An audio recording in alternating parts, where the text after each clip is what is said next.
15 of the Exodus seminar. Yesterday, we closed with Leviticus, closed with the end of Leviticus.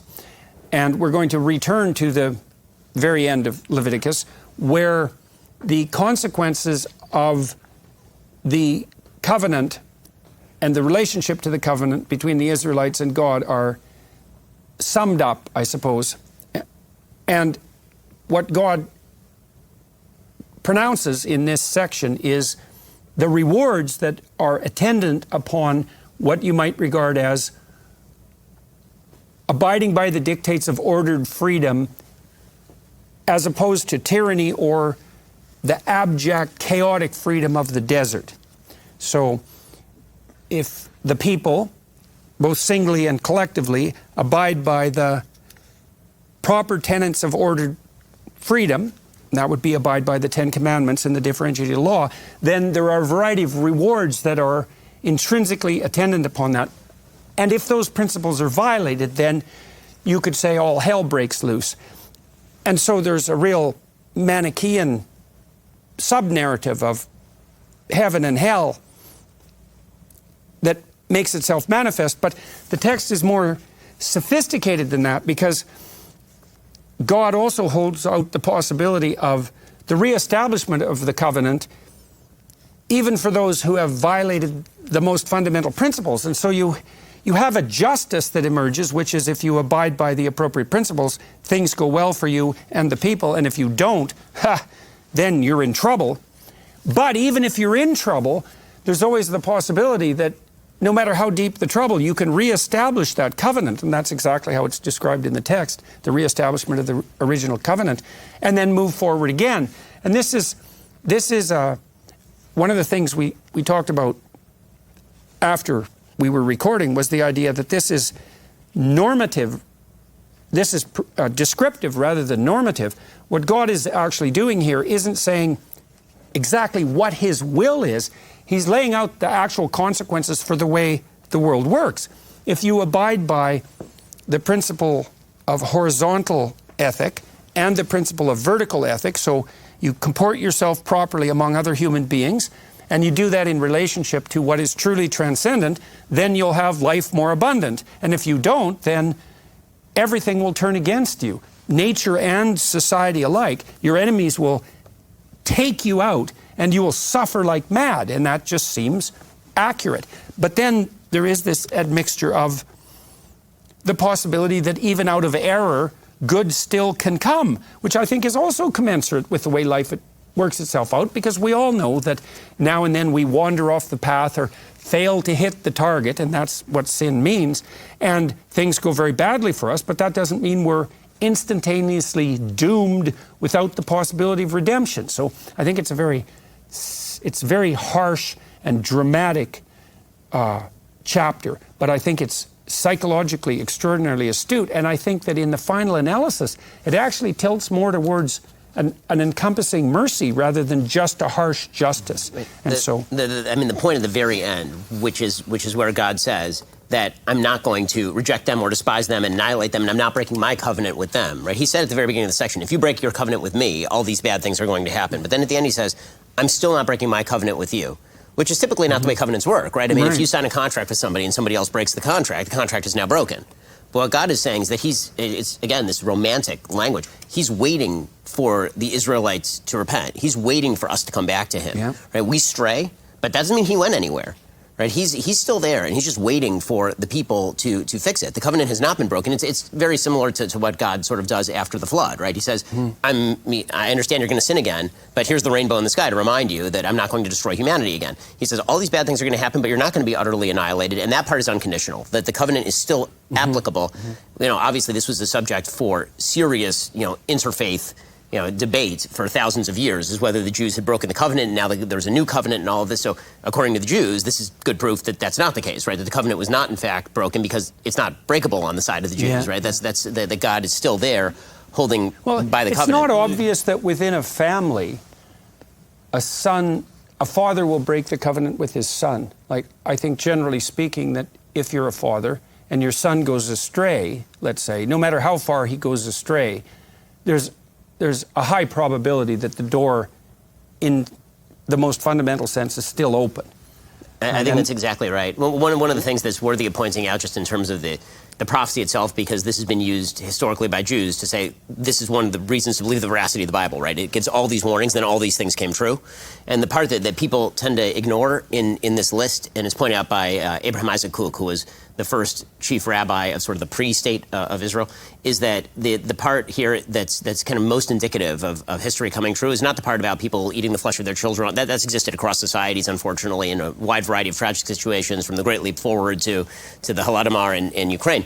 But the part where it says that the land, because of your breaking of the violation of Shemitah, of the Jubilee and the sabbatical year and all that it's going to lie fallow. That is where he said the proof is. Because when in human history have you ever had a land that is flowing with milk and honey, and a people sin, and then the land goes fallow and is a complete just trash heap for 2,000 years, which is exactly what Mark Twain describes it as in his Innocents Abroad, when he's talking about the land of Palestine in the 19th century. And then the Jews come back, and suddenly Israel is the 15th most powerful economy on planet Earth, and it's a tech center, and suddenly you have big farms there and all this kind of stuff. Like, it really is kind of an amazing historical. If it's not destiny, then it's a hell of a coincidence. Mm-hmm. But I think, obviously there's very deep things for you as Jews, but there's a very simple idea here I think that a lot of people today need to take on board, that choice and freedom are conditional. And so many people have specious ideas of freedom that lead nowhere. And true freedom, the greatest enemy of freedom, is wrong freedom. Mm-hmm. And you can see that go one way, it goes well. Mm-hmm. And the judgment is not, I think a lot of people have the view that God zaps people. But actually the judgment here is the consequences of their settled choices, and they're reaping what they sow. Well, one of the remarkable things about the Exodus narrative, and this has been very useful to me in a broad conceptual manner as a consequence of walking through it, is the juxtaposition of the tyranny, Egypt, of course, which no one thinks a tyranny is a good thing now. But people are very confused about the desert, because they think that the mere absence of order constitutes freedom. And the Exodus narrative is very clear, is that that the desert, which is, you're free to wander around blindly in the desert, and that is a kind of freedom. That's not obviously preferable, except as an intermediary place, to the tyranny. And I really think the notion of ordered freedom it's brilliant, especially because it does also help explain what it is that's attractive about games, because they're an ordered freedom. The book ends a history: authoritarianism, all order, no freedom, and anarchy. All freedom, no order. Right. Yeah, well, the anarchists are the worshippers of disordered freedom.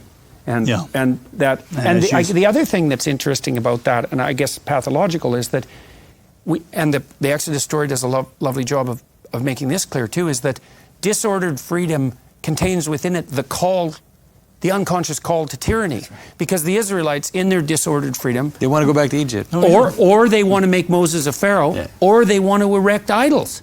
They can't tolerate the disordered freedom. Or you want Leviathan. That's Thomas Hobbes again. Yeah, right.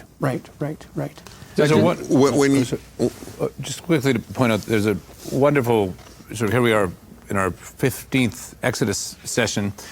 There's a wonderful, let's say, return to the beginning. The circle comes fully around in these final verses. And yet for all that, when they be in the land of their enemies, I will not cast them away. And then it returns to, I'll remember the covenant, because I have led them out of Egypt. But this is, in a certain sense, a prophecy about the return to a kind of Egypt, right? So that what we see is the being led out of the land of Egypt, the giving of the law, the setting up, and then the losing of the law, the transgression of the law, all these things that are here being described.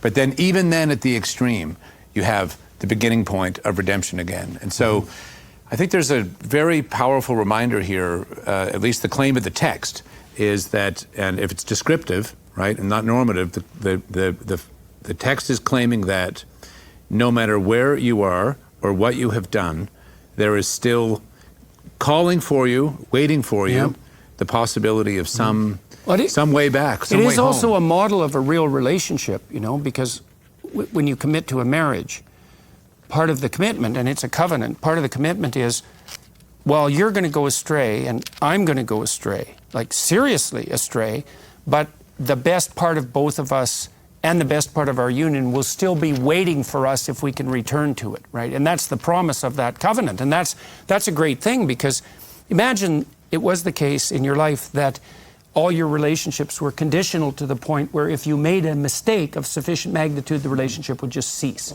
It's like, well, everyone would be lost, because at some point in your life, you're going to make a mistake that big.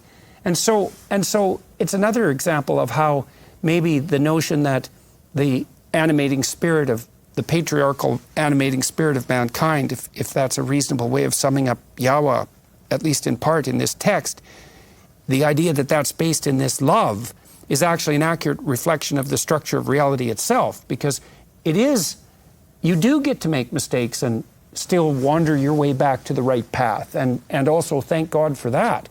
So, and you know, when you talk about the structure of reality itself, and we talked about this in earlier episodes, but this idea that what the Bible is almost the blueprint for creation. It's not as though it's a post facto attempt to describe creation. It's almost the blueprint that pre-exists creation in virtually every religious worldview.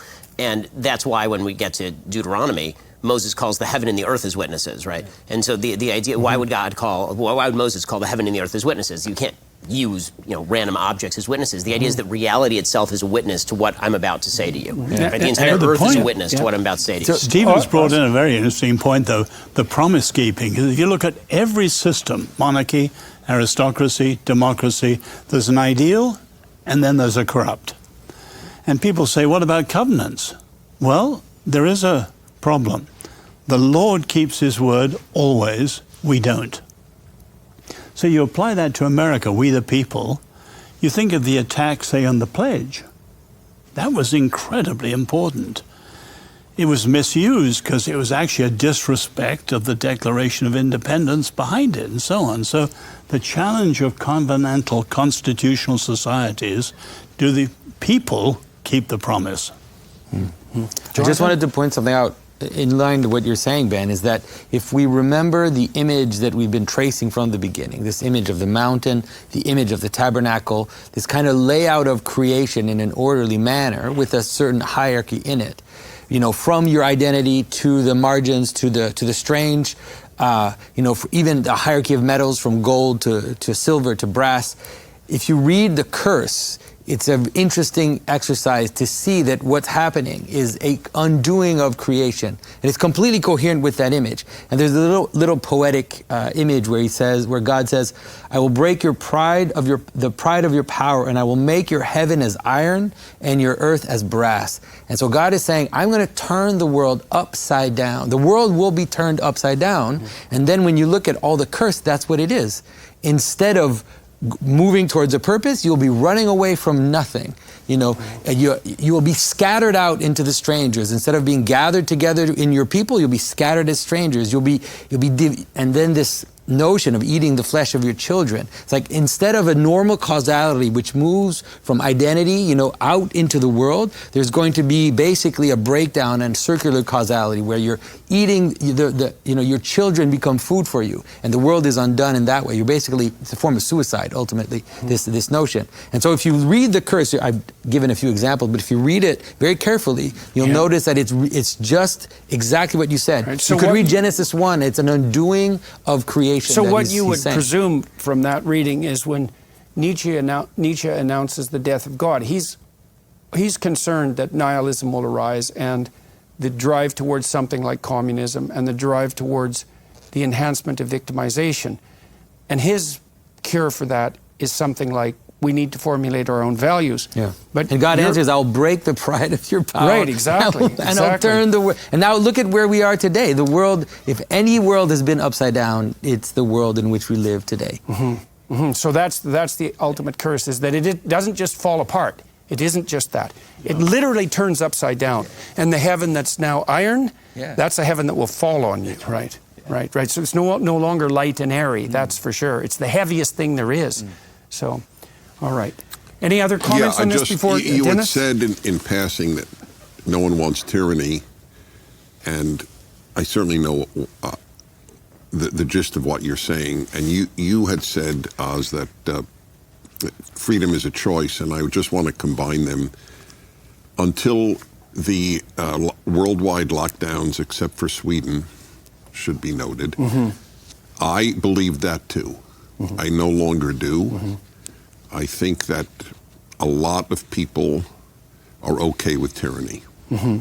I think they are too. They prefer. Someone says they put manacles in their hands to keep their hands from shaking. They're so afraid. Right. You know. Right. Well, and there's also the underground delight that you can take when you participate in the tyranny of oppressing your neighbor. And that's a pleasure not to be lightly foregone. So, all right, so let's move into Numbers. I'll read, this is again from Wikipedia to cite the proper source, and I'll just go through the basic narrative structure here very quickly. The book of Numbers is the fourth book of the Torah. It has a long and complex history, but its final form is probably due to a priestly redaction, i.e. editing of a Yahwistic source. Those are two hypothetical sources of these ancient documents, made sometime in the early Persian period, 5th century BC. The name of the book comes from the two census taken of the Israelites. Numbers begins at Mount Sinai, where the Israelites, as we know, have received their laws and covenant from God, and God has taken up residence among them in the sanctuary. The task before them is to take possession of the promised land. The people are counted, and preparations are made for resuming their march. The Israelites begin the journey, but they murmur, which means bitch and complain, resentfully, at the hardships along the way, and about the authority of Moses and Aaron. For these acts, God destroys approximately 15,000 of them through various means. They arrive at the borders of Canaan and send spies into the land. Upon hearing the spies' fearful report concerning the conditions in Canaan, the Israelites refuse to take possession of it. God condemns them to death in the wilderness until a new generation can grow up and carry out the task. The book ends with the new generation of Israelites in the plains of Moab, ready for the crossing of the Jordan River. So I made a few notes on Numbers when I was attempting to edit it down to its narrative structure, and these are the sorts of things that it covers. It's quite interesting. It introduces the idea of statistics as part and parcel of the polity, the counting of the Israelites. There's a sociological aspect. There's a description of priesthood and law, sacrifice, a foray into a definition of faithfulness and despair, a story that we will spend some time on describing the presence of serpents sent by God in the desert, the necessity of voluntary exposure under those conditions, and the idea of the state borders. And so it's an early psychosociology, Numbers. That's a reasonable way of thinking about it. You know, one of the things that's really interesting is, so when you read the Wikipedia description, it says that it's named after the census that's taken. It's the Book of Numbers. One of the things that's kind of fascinating is to see the contrast between the names of the books in English and what they actually are in Hebrew, right? They're completely different. Right? The Book of Exodus in Hebrew is the Book of Names. Right? Shemot means names. The Book of Genesis is in the beginning, right? Bereshit. And the book of Leviticus, which no one knows what that means, actually, Leviticus, is Vayikra, right? And he called. And the book of Numbers would be in the desert or in the wilderness, right? In the wilderness is a much better name for this book than Numbers. But Exodus is much better than Names. I'm not sure that's true. I'll tell you why. But I'll tell you why I don't think that's actually true. The reason I think that that's not actually true is because the process of naming is the process of specificity, meaning that what you're actually doing But you is, have to know that and think it through. It's like when music needs an explanation, it's not great music. If a name needs an explanation, it's not a great name. Well, naming is an Deuteronomy interesting is very name different if you too, think isn't it? about it as the Adamic capacity to name, because to name is actually to subdue and categorize and to put everything in its proper place. Right, which is and that's really the what story of happens the at Mount Exodus. Sinai, right? Everything is subdued at Mount Sinai. It's given its proper due. also the book of Exodus, I mean, if you name it the book of Exodus, it suggests the high point of the book of Exodus is the Exodus, which it's not. The high point is actually the giving of the Torah. Well, the high point is not names either. No, but the concept of the Jewish people or the Israelite people being formed and the giving of the name to that people. I'll make the case that Bamidbar, at least, Right, the yes. Numbers ought to be named in the wilderness because the stories of what happens in the wilderness are That's really a better true. name. That's a and better I'll name. also say that Deuteronomy, which in Hebrew is Devarim, which means words, right, which is what Moses is giving over is a better name as well. So Okay. All right. Numbers 1. This is just an example of what's happening at the statistical level. And the Lord spake unto Moses in the wilderness of Sinai, in the tabernacle of the congregation, on the first day of the second month, in the second year after they were come out of the land of Egypt, saying, Take ye the sum of all the congregation of the children of Israel, after their families, by the house of their fathers, with the number of their names, every male by their polls, from 20 years old and upward, all that are able to go forth to war in Israel. Thou and Aaron shall number them by their armies. And I guess you could also say that this is an extension of the process of naming to the process of numbers. And numbers are they the ultimate extension of the power of naming? It's something like that. I mean, because they're part of the process by which we categorize and make sense out of the world in an abstract and semantic manner, and they're a very technical way of doing that. And so after you name things, do you get to the point where you can then number them? And that is definitely a sign of an emerging technological and conceptual sophistication. Once you can number things, you're very, very powerful. Well, you can see the transition from Exodus, which is speaking of the Jews as a full nation, to now the tribes, right? You immediately go into, okay, but we're a nation, got it. What we actually are underneath that, the next level of governance is going to be the tribes. And so we're going to get a lot of emphasis in the book of Numbers on the tribes and the battles between the tribes and how the tribes interact with one another. So the subsidiarity that Jonathan likes to talk about is very much present in this. But we passed over when the numbers came in Exodus, they have to pay a half shekel tax on each person. The rich and the poor are the same. And you have right through the Bible, I mean, David takes a census and he's judged. Yeah. Well, because he was relying on numbers, not on the Lord, I think. I don't know what you think, Dennis, but there's an ambivalence about numbering. There's something about, so it has to do with quantification. So there's a difference between naming and counting. In some ways, they're at two ends of a spectrum. And so it's like you identify something and then you number its quantity. And so the quantification of something in many cultures is something which is seen as quite dangerous, because it's like you're fixing it. You're saying this is how many there are, and so you're fixing something, and in some ways it's like a danger. You can kill something by fixing it. By the way, well, if you mismeasure something, you really do hurt it. Or if you try, a good example of how we can actually experience this, it's like if you try to go into quantity and then you realize like this measures so much. Oh, really? Does it? Yeah. At what level of also specificity the reduction of people into measuring? numbers is a really dangerous right, process. exactly. Obviously. Well, that's right, by the way, all the way down to the point where halachically, like in contemporary Judaism, if you're in a room with a bunch of Jews and you're trying to figure out how many Jews there are, you're not supposed to count them. You're supposed to instead use the words of particular verses. I have a 10-word verse that I know by heart. So if you're trying to figure out if there's a minyan, right, a prayer quorum, I actually will count by using the words of the verse, so I know how many people are actually in the room. You're not supposed to count Jews. So there's a social science. Wait, so what is the reason for that? I grew up with that, and I never understood it. I mean, my understanding was that, so there are two, right? The one is that we're not violating the promise that God made to Abraham that your children will be numberless like the stars or like the sands. So you don't want to falsify what God's saying, right? So that's one very technical reason.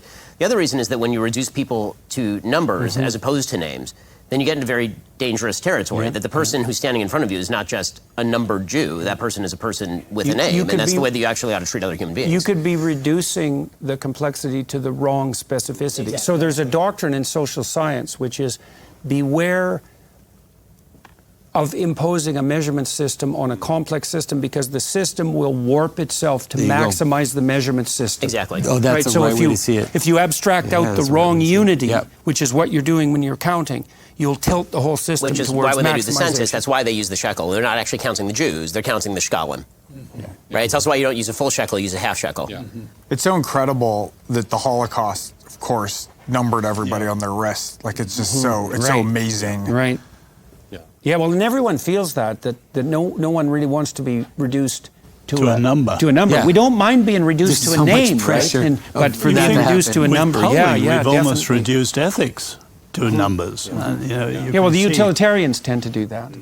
So, but there you can see it. Like, actually, what we went through with COVID and VaxPass, especially in Canada, is exactly an example of an excess of counting, like an excess of wanting to control things in their detail and to contain them in number. So it's like, I can, by counting, the authority can account for everything, and therefore it's also a method of control, right, to count everything. And so there's something about that. Like, there are many images, even in Revelation, people struggle to understand this image of the number of the beast, but it has to do with this problem of like an excess of counting, you could say, where it's like trying to get perfection in quantity rather than perfection in quality. And that was the function of censuses in the ancient world, as I understand it. It was to measure military strength, military might, or it was a mechanism that empires used to exact tribute and to measure tribute. Right. So it's the reduction of the person. What's kind of fascinating is we'll see, you talked about the establishment of borders for the various tribes when they get to the land of Canaan, and the borders are not drawn based on the size of the population. So these are just the borders that God establishes, but there's no correlation between the size of the population and the actual amount of land that's given to each tribe. In some, Levi receives no land, right? I mean, that idea that it's not about, you know, how many numbers you have. Greater numbers are not necessarily greater merit. That's like the U.S. Senate. Yeah, exactly. All right, so well, we've walked through some of the pros and cons of an emerging statistics and sociology. We'll move to Numbers 10. I termed it moving out, and it came to pass. Now, remember what happens here is the Israelites rest when the cloud that's guiding them rests, and then when the cloud decides to go where it will, then the Israelites are bound to follow. And we talked about that a little bit in relationship to the idea that there is a time to rest and there's a time to move, and that you do move. Modern people don't really understand this. You do move where the Spirit takes you, and you do that more or less automatically, because your interest will grip you and it will move you in a direction. And you could say, well, that interest is just you, the manner in which interest manifests itself. But you only have to think for a moment to understand that that's not true, because one of the things that's very difficult for human beings to do is to make themselves interested in something they're not interested in.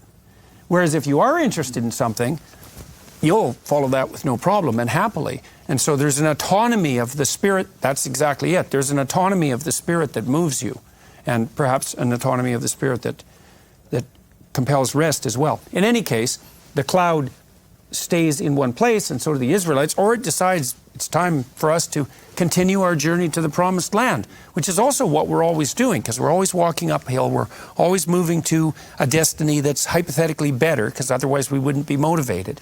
And that's part of the basic narrative of the entire Exodus story. And it came to pass on the 20th day, and it's part of the adventure of life, that impulse to move forward. And it came to pass on the 20th day of the second month in the second year that the cloud was taken up from off the tabernacle of the testimony. And the children of Israel took their journeys out of the wilderness of Sinai, and the cloud rested in the wilderness of Paran. And they first took their journey according to the commandment of the Lord by the hand of Moses. So, and then I'll move to 14 to 27, unless anybody has any comments on that, the idea that the cloud's moving. Then the next section of Numbers we'll touch on is 14 to 27. The Ben? only intervening comment I'd make here is that for a couple of chapters, and this, you're going to need this for later, the Jews bitch a lot. Like a lot, right? Like they complain about there's lack of meat. Why is there no meat? And Moses gets very angry at them, and God gives them the meat. And so this sets the sort of, you think the covenant has been reformed, but it doesn't stop the complaints, and the complaints are going to lead up to, you know, the later Moses striking the rock. But you have to have that knowledge that the Jews just keep complaining about things, and Moses keeps getting angry at them, and God keeps getting angry at them in kind of varying degrees. And so, you know, the wilderness is a pretty draining place, and the heights of revelation are not enough to take you out of the depression that you sink into when you're actually in a wilderness. And it's important, I think, to recognize And it's that. difficult to maintain integrity of community when people are wandering, when people are only voyaging to the Promised Land, and everyone wonders if there's a better path or even if they're going in the right place. And so that would be an echo of the idea that even if a people are united, or even if you're united within yourself, there are going to be doubts that are emerging constantly that have to be managed. I mean, one of the things that happens to people when they collapse into depression and anxiety is that the internal murmurings get so prevalent and loud that they destroy not only the covenant, but the possibility of any covenant whatsoever. That would be cataclysmic depression. It's the consequence of being completely overwhelmed by anxiety, which is pathlessness, and pain, such that no forward movement whatsoever is possible. And that is definitely a continual existential risk, right? Because are we on the right path? Who knows? Are we with the right people? Who knows? And you have to wonder, and because that's part of imagination. But if the doubt arises to too great a degree, then it expands until it destroys even its own purpose. And it's a very difficult thing for leaders to manage, or for us to manage within ourselves. There's clearly a parallelism between these passages and the early passages of Exodus. So the Israelites are they're in a state of panic. They're worrying about the battles ahead. They're worrying about the journey ahead. They're also, I think there's all the complaint about the water, the manna and the quail. We're invited to see this parallel. But I think at the same time there's a key difference, and that is that the character of Moses, we start to see the faltering of the leader. That's exactly. And that's the key change. Early on, in the early part of Exodus, you've got Moses as the great leader, the prophetic leader, and here we're starting to see the weakening.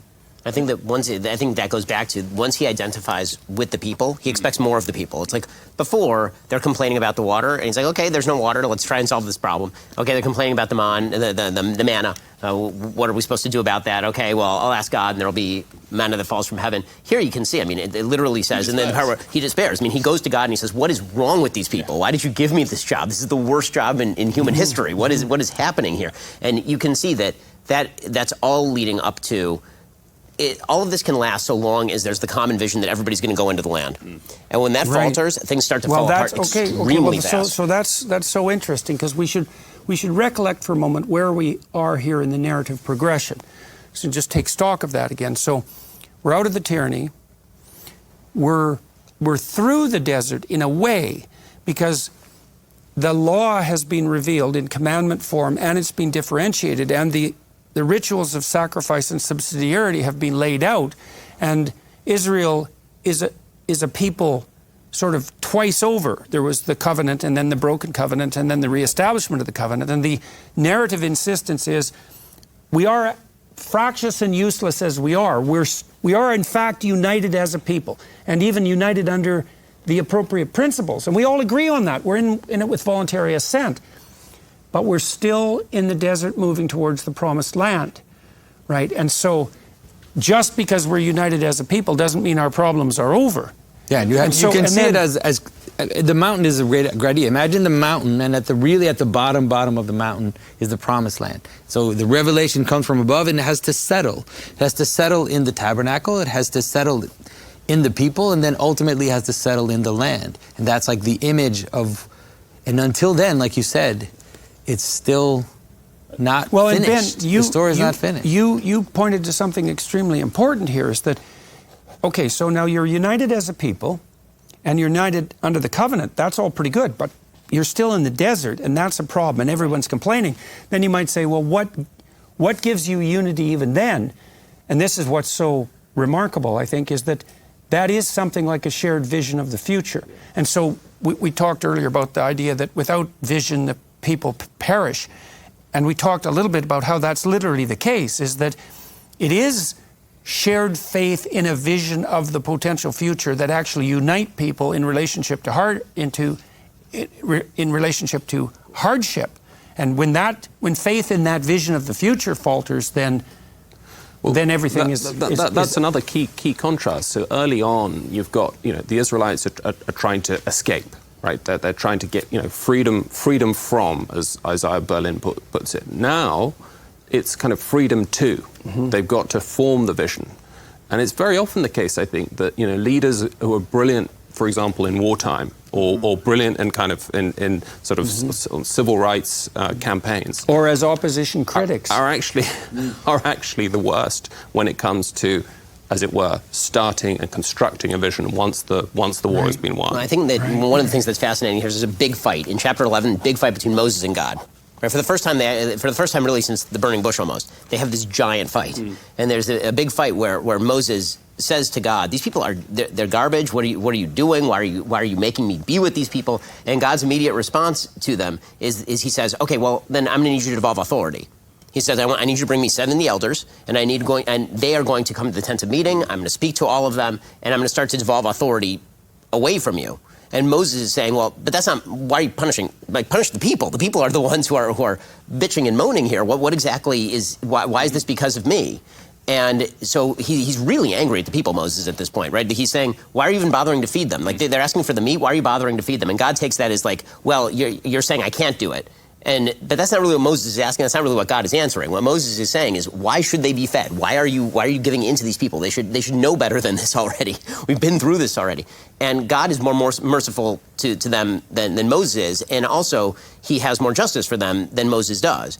Right? Because God's still not Moses, right? But is that also an attempt by God to rectify their inadequacy? Because one of the ways that perhaps you rectify someone's faithless inadequacy is by actually giving them, paradoxically enough, by insisting that they take more responsibility. Well, right. So the way God answers this question is he says, okay, I'm going to give you meat. You get what you want, but you get so much that it's going to kill you, right? I mean, it says that God strikes them with a plague and the meat is still in their teeth right after that.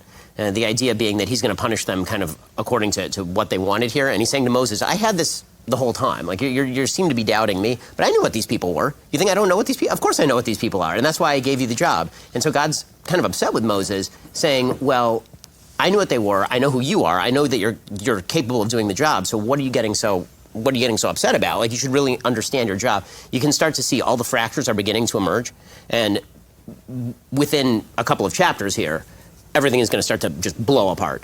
I think there's a great overriding lesson, at least as I've studied numbers all of my life. First of all, on numbers, when people ask, what does it refer to, numbers? I go, numbers of complaints. So that helps that part. What really ticks God off, and it's another reason I just love the Torah, because it's so real. What really ticks God off is complaining. And I think that... And is that like resentful complaining? Bitter, resentful, underground complaining? The key word for me is that it betokens ingratitude. Right. God hates ingratitude. I'm not God, but I hate ingratitude too. I am convinced it is perhaps one of the key aspects of a bad human being. Do you think that... I'd like everybody's opinion about this. I mean, I noticed in my clinical practice that there was almost nothing worse for someone than resentment. Now, it was educational, because I learned that there were two interpretations for resentment. One was you're being oppressed either by yourself or by someone else, and you need to stand up for yourself. And so the fact that you're resentful means you're allowing yourself to be tyrannized over. That's one possibility. So then you should integrate your aggression and learn to stand up for yourself. That's a form of assertiveness training, a very common therapeutic practice. But the other was, you're just immature. You know, you're not willing to take on the responsibility, and you have to sort that out. If you're resentful, maybe you're being oppressed and you should do something about it, but maybe you're just immature. So it was very educational. But the problem with resentment was that it really embittered people, and it also justified the use of vengefulness against other people. And so it really hurt them. Now, do you think that the question here is gratitude the opposite of resentment? And if you practice being grateful, is part of the reason you're doing that is to learn to master. You have reason to be resentful, right? Because life is hard. And you can't get rid of the difficulty of life and the suffering. But you could practice being grateful. I just want to say on this that gratitude is the mother of goodness and happiness. Ingratitude is the mother of evil and unhappiness. There is no ungrateful person who is happy or good. And why did you personally settle on the issue of gratitude per se? Because that parallelism is interesting, seeing that I also saw resentment as so terrible for people. They're very related, but for most people, I think, or at least for the lay person, gratitude is just very understandable. Either you're grateful or you're not grateful. what we are experiencing, in my view, at this time in America, is the cultivation of ingratitude. I agree. And that, as I say often, you get a BA in ingratitude, you get a master's in ingratitude, and a PhD in ingratitude. And a professorship, too. So, Dennis, the phrase right. the phrase that you just used, the cultivation of ingratitude, this ties in so beautifully with the text in chapter 11, specifically because what is it that the Jews do differently this time than before, right? When they're asking for water, when they're asking for food. Before, it was like, okay, they're actually thirsty. Okay, they're actually hungry, right? The language in the Bible here is really fascinating. So it says in chapter 11, verse 4, it says, the rabble in their midst began to have strong cravings.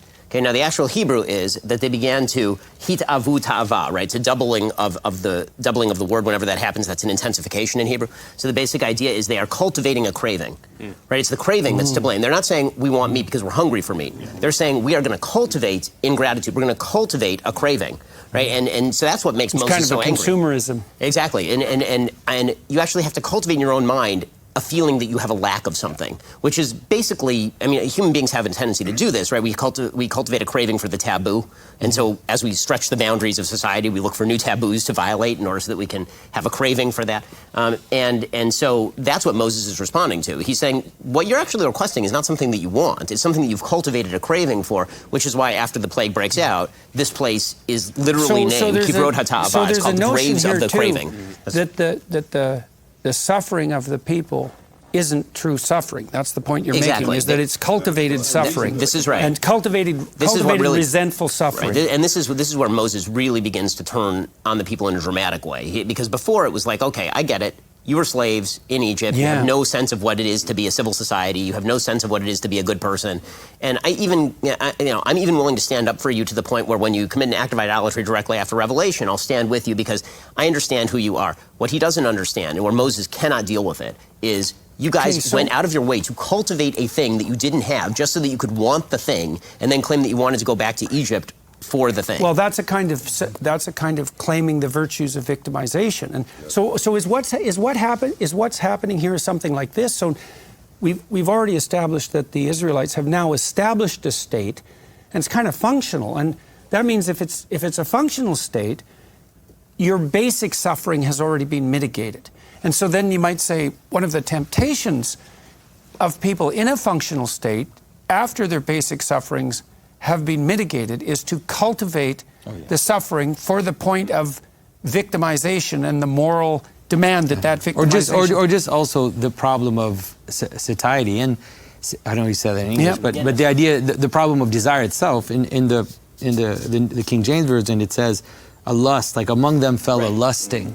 And so it's this sense that, you just... for your own sake, you want to eat that snack food, you want that extra thing. It's a cultivation of craving. Yeah, it's a cultivation of craving, that's right. Medieval Christian mystic, Meister Eckhart was reputed to have said, I don't think you can find the exact quotation, but he's reputed to have said, if you have one prayer, then that should be gratitude. Right. By the way, this is also the gap between... Yeah, and the reason it's a virtue is because it's something you should practice. Like, we should note this. It's like, it's not that easy to be grateful because life does involve pain and suffering.